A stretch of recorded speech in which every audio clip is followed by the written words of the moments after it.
Hi, welcome to a special edition of Thursday Night Chats. Now, normally I do a Friday night chat, and I'll probably do another chat tomorrow.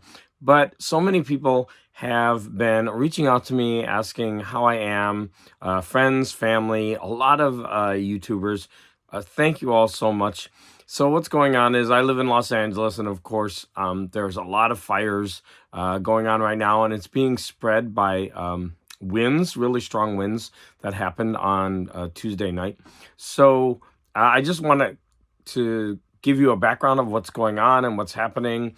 And I am not in any foreseeable danger. Even though I'm going to show you a map right now, kind of in the middle of things, but the distances are pretty far. So if you look at this map, there are four major fires, and this one, I believe, is the biggest, the one in Eaton Canyon. I'm going to be talking about that. So when you look at this map, the blue dot is where I live. And so the closest one to me is the Eaton fire, which is the biggest. And then that's about 15 to 20 minute drive. And then to the, what is that? The left on this map, which which would be the west. To the west is the Sunset Fire. Now, I don't know much about what's going on in Sunset. It's relatively speaking a much smaller fire, but there are homes all around that area, and it must be really, really bad. A lot of people evacuating. But this fire, the Eaton one, is huge, and it hasn't been contained, and it keeps getting bigger. Now, the Palisades fire, I also don't know much about. That one is really far. That one's over an hour from where I am. And then this Hearst fire way up here, that one is also pretty far, at least an hour, maybe an hour and a half. Okay, so the two major fires near me are the Sunset and the Eaton. And I'm going to be focusing on the Eaton fire. Now, Sunset, I drive through there all the time. I haven't been there at all during what's been going on because it's better just to shelter in place, and that's what my family and I have been doing. But there's all these really horrific images, videos, and I'm not going to focus on that a lot. I mean, you can see them all over the place. It's really heartbreaking what's going on. So I want to kind of go back to the beginning, like, oh, here's an image from a plane. Yeah, I want to kind of go back to the beginning. So Tuesday night, around 7:30, the electricity went off. Now, what had been happening was there was really high winds, and I mean they were really strong. We normally get strong winds a couple times a year, but these winds were really bad. The whole the upper story of the house was shaking. It was actually that strong. And I could see the palm trees going back and forth like this. And even we have a tree in our backyard, and I think it was the tree, I'm not sure, but something was making this really groaning noise every time the wind was blowing. And I was afraid that something was going to fall down and crash. But otherwise, it was actually pretty exciting because I like winds and those kind of things. And it didn't seem like there was much danger to it, but I was wrong. So I didn't realize that there were a lot of fires and that wind was actually pushing the fires and making them spread more.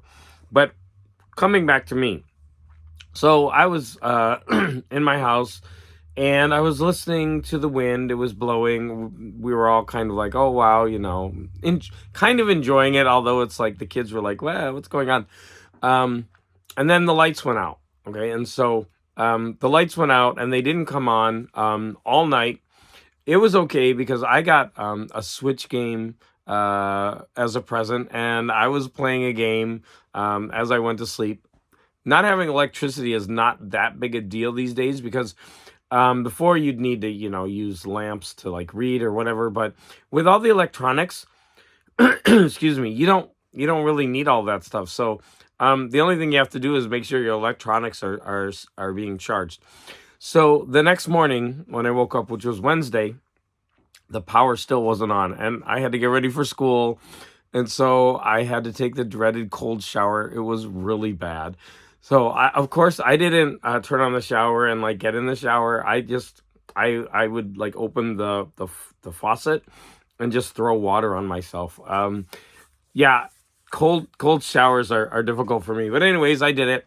And so then I went to school, and it was strange because we were having a testing day, and Wednesday and Thursday were we were doing testing. We had a special schedule, so we had the kids in class for about 2 hours, and then about an hour and a half into the test, one of the hall monitors came to the class, and she said, "Hey, you know what? Just tell your kids to go ahead and call home, because we're closing the school." And I was like, "What? That's just that's strange. That's never happened before." And then so I told the kids, "Hey, we're gonna stop testing now, and I need all of you to take out your cell phone." And they're like, "What? You want us to use the phone?" And yeah, they're closing the school. We need every single one of you to call your parents and tell them that they have to pick you up. Now, this was crazy because I had, I think, 26 kids in the class. Actually, I might have had fewer because there were a lot of kids absent that day because of the wind. So I might have had about 20, and they all called home. And then what was bad was the entire school. They were all being picked up, and no kid could leave. And so every parent had to physically come to the school and get their kid. And so for about an hour and a half, there were lines of cars and parents, and they were angry. The poor staff at the school, they probably had to hear so much because every parent had to wait a long time, and then they would have to call each kid, and the kid would have to come down, and then they would have to sign him out to go home. It was crazy. I felt so bad for everybody involved. And every time the phone rang, I was like, yes, another one's going. Yes. And I mean, like, it kept going down, 10, 9, 8, 7. And so finally, I actually got to go home at 12:40, which was nice. I mean, it was a little bit of a break. So left the school, came home. I actually met my husband at CVS because I don't know if you could tell, I still have like some kind of cough, and my voice doesn't sound that great. So I was like, "Hey, I need more cough drops." And so he met me. He had to pick up some medicine, so he met me, and then we drove back home. But in the drive home, getting in and out of the car, I could tell how bad the air was. I was having trouble breathing. Oh, I also forgot to tell you that on the way to school that morning, the sky was the weirdest color. I actually have pictures of it. I didn't take this picture, but that's what the sky looked like. I did take pictures, but for some reason, my phone was changing the color. It was actually trying to make it more sky-like. And so my pictures didn't come out as well. But this is one that I did take, and another one that I took. And you could just see the debris all over the street from the winds blowing everything everywhere. And you could see that glow in the background. And which one? I think I took one more. Okay, but that's good enough. So when I got back home, that was right when the electricity came on. So ever since the electricity came on, we haven't had a threat of it going out. It was the winds that really knocked out the electricity, and it took them about a day to get it working again. But in the meantime, those fires had been spreading, and once I got home, about a couple hours later, they made the announcement that there wouldn't be school the next day, and then the following day, they made the announcement that there wouldn't be school today. So we've actually had Thursday and Friday off, and today's Thursday, so we're going to have tomorrow off as well. Bad thing is, when we get days off at school, it's really nice, but they usually add them at the end of the year, and that's when everybody wants to go home, and all of a sudden you have these extra days because of having off before. Another thing was that I was jealous because people in Ohio and where I'm from, and also one YouTuber that I follow, he's a teacher. I mention him a lot. I don't know if he wants it being known that he's a teacher though. He actually had Monday off because of snow, and I was jealous. And I was telling, "Oh, I wish I had the day off." Well, be careful what you wish for, right? I love having the day off, but the problem is, it comes at a cost. All these people are losing their properties. It's really, really sad. So that's what I'm going to talk about now. The effect isn't to me, but I want to talk a little bit about what's going on. Now, the biggest fire by far is this Eaton fire, which is in Eaton Canyon. Now, Eaton Canyon is a very popular destination for a hike because there's a really short hike, and at the end of it is a waterfall. It's very accessible, and it's usually really, really crowded. But that whole area is very pretty. And I've camped there, and I've also done some other activities there. So a lot of hiking. I'm going to show you. This isn't the waterfall I was talking about, but this is another one when I went camping with some friends right there. It's only about 15 minutes, maybe 20 from my home, but it's you get right out of the city, right into the wilderness. It's really cool. So I'm just going to show a couple of pictures of the area, because right now this is all, it's basically all gone. Now, I'm not too worried about the nature, because fires in nature, they're supposed to happen. And, this is, it's really right. That's looking out. Unfortunately, this is what's burning down here, all of this up here and then down there. Fires are cyclical. They're supposed to happen. But what's really tragic is the loss of all these homes and businesses. So here's another example. Like I said, this is a hike I took the kids on a couple of years ago when they were visiting. Now, there's a couple of things around there that's really interesting. Now, there is the last working telephone that you can actually use, and I think that's on the West Coast. I'm not sure if it's in the United States. So I actually hunted this phone out, and I wanted to use it. And I went ahead and called. They have a free call. And so for certain services, you can call, and, some of them for drug abuse hotline. I wasn't about to call that. I wasn't going to call roadside assistance. I wasn't going to call the safety line for runaways. I just that would be irresponsible. But if I press 10, you're able to receive God's blessing, a daily prayer. So I went ahead and called that, and I listened to it. It was just for the sake of using the phone and being able to use the last working telephone booth in this part of the country. That's got to be gone. It's got to be burned. On the way home from camping, there are these flocks of birds in that neighborhood, and they pretty much own the street. I guess the residents were really used to them. I had to stop my car and wait, and they would just cross the street and then lay down, and you just have to wait for them to move. It was pretty funny. I thought I had more pictures of them crossing the street. They were adorable.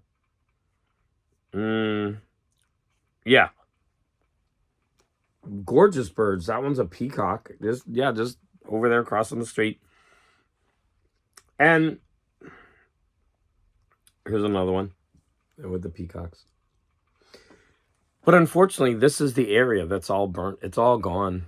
All these homes in here, they're all gone. It's really shocking. Now, what really hit home the most for me is there was a museum. Let me pull up the map again. So, no, that's not a good one. I have a better map, but it's a video. I was going to show it in a bit, but let me go ahead and see if I can pull that up. This one. Now, this is the Eaton fire. It's a little video, and you can see where I'm zooming in. Those are all homes at the foot of the mountains, and all of that is gone. It's crazy the way this is spreading and just engulfing all these homes. Now I'm going to go to the sunset one, and that one, as you can see, is much smaller, but there are homes all through there, and it's getting bigger, right? And you could see all those homes right up against it. Now I'm wondering if I can pause this video. Let's see. All right. So I wanted to pause this video because I wanted to show you, like, when you want to, I'll just have to use the other map. Sorry. I'm not very good at this. So I live here, and when you want to go up, like right around over here. So when you want to go up, you basically go over, and you have to drive all the way up a street, all the way basically going up this way, all the way up into the mountains, and then this is where you get into the park or the wooded area. Oops, can you see that? Right, so you drive all the way over, and then drive all the way up, and like I said, it's like this. Now at the foot, so it's pretty much suburban up in there, but at the foot, like the very edge of it, before it gets all the homes, there was this little shopping area, and there was a museum. Now I came across this museum when I was coming back from camping. I was like, oh, we need to take the kids there because the kids were visiting again. This was a few years ago, and this was called the Bunny Museum.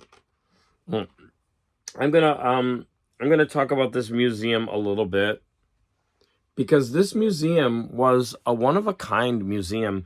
Nothing like it that I know of in the entire world.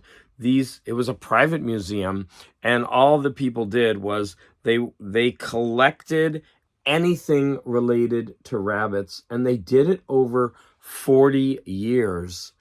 And they put it all in this house that was a museum. This is the outside of it. It was the strangest, most eclectic museum. They had things on the outside of it. Let me get a few more pictures. I know I have more. So again, this is the outside looking in. And it was actually really cool. They had a back room. And in the back room, it was restricted. Kids couldn't go into it. And it was all about bad or like more adult themed issues with rabbits, and for example being used in Playboy or in animal experiments, or the cartoons like Kill the Rabbit, that kind of thing. And it was just the weirdest, most eclectic museum. Now there was a video that was posted on TikTok. I'm sorry, I'm still scrolling through. Like this museum was really, really fun, really, really interesting. And this is the outside on the roof. There he is again. Here's another image of just like we were walking around and just looking at so many different things and just having a fun time. The kids enjoyed it. It was really eclectic. Now, I'm gonna pull up the internet. I really love the website Atlas Obscura, and if you look at Atlas Obscura right here, Altadena, California, the Bunny Museum, and notice it says permanently closed. So if you want to know more about this museum, you can go ahead and go to Atlas Obscura and either type in the Bunny Museum, or you could type in Altadena, California, and you can read about it. So there was a video put on TikTok, and the owner was standing in front of it, or standing near it, and he was obviously crying because his business had burned down. And like I said, it was a privately owned museum. It was just really, really sad. And since I'd been there, it was kind of hit home more, like what all these people are going through. And so many people, this isn't just a fun time, to stay home and not go to school, and yay, we don't have to go to school. Like, so many people are suffering right now. So here's let me see if I can get the volume on here. All of the old town, the iconic, the top, you can see it burning. Old town. It's gone. Our museum is gone. That'll hit me in a while. It took my wife and I almost 40 years to put it together, but the way it is, so we'll go on. So I'm trying to stop this from playing. So many of the videos, people run up to people like while they're grieving out over their, the loss of their property or whatever, and they stick a microphone in their face. And there's so much of that going on. It's like it's really sad, and I don't like those kind of things. In fact, I haven't been watching the news. I don't watch the news in general, but I really don't like that kind of thing. But in this instance, I'd been there, and I don't know. It's really sad. Like I said, personally owned museum. Yeah, it's a big loss. And when you look at that map one more time, when you look at this map and you see, I'm trying to get the map to show. Like when you see on the map, like the green part is the actual park or the woods. And then you've got all this residential area down here. And that's what's being eaten up. And when I looked at this morning, it said that this fire was 100% not contained. Only one of them had been 10% contained. So, that is, let me look if I have any other pictures. Like I said, this is not a very professionally done video. This is just, what's been going on with me and my family through this whole thing. We are in no danger. I really want to thank, again, everybody for all, their concern, everybody that's reached out. The only, danger we have is from the air, but the air seems to be getting better now that the winds have died down. I'm just hoping that they're going to be able to contain these fires. The Eaton fire, the closest one, if it were to get all the way here, I would really, really be shocked. That would take a lot. So, let's just hope that doesn't happen, obviously, because between that and where I live, there are so many homes. There would be so many people displaced. And in fact, my husband heard about a donation center. They're going to do a pop-up, and we're going to go through all of our clothes right now and get together a couple boxes to take to the pop-up donation center for people, and including animal clothes, because the people with dogs, they need clothes for animals, and we certainly have a lot that we can donate. I will be back tomorrow night with a lighter topic. Probably I'll talk about this a little bit, but this is what's going on in my area, in Highland Park, which is near Pasadena. And I didn't even mention the fact that my daughter actually lives in Pasadena, and she had to evacuate. She went to go stay with her husband's family, because it's they live way on the other side of town, so it was very far from all of this. But her business, where she works, it was actually I think closed down because of all of the air. I don't think it burned, but at first she thought it had, but so far it isn't. So, I'm hoping that she still has a job to go back to. But anyways, I was winding this video up. I want to thank everybody who's reached out to me on social media asking how me and my family are. All my family, friends, my YouTube family. Thank you so much. And this is Garage Geek signing out.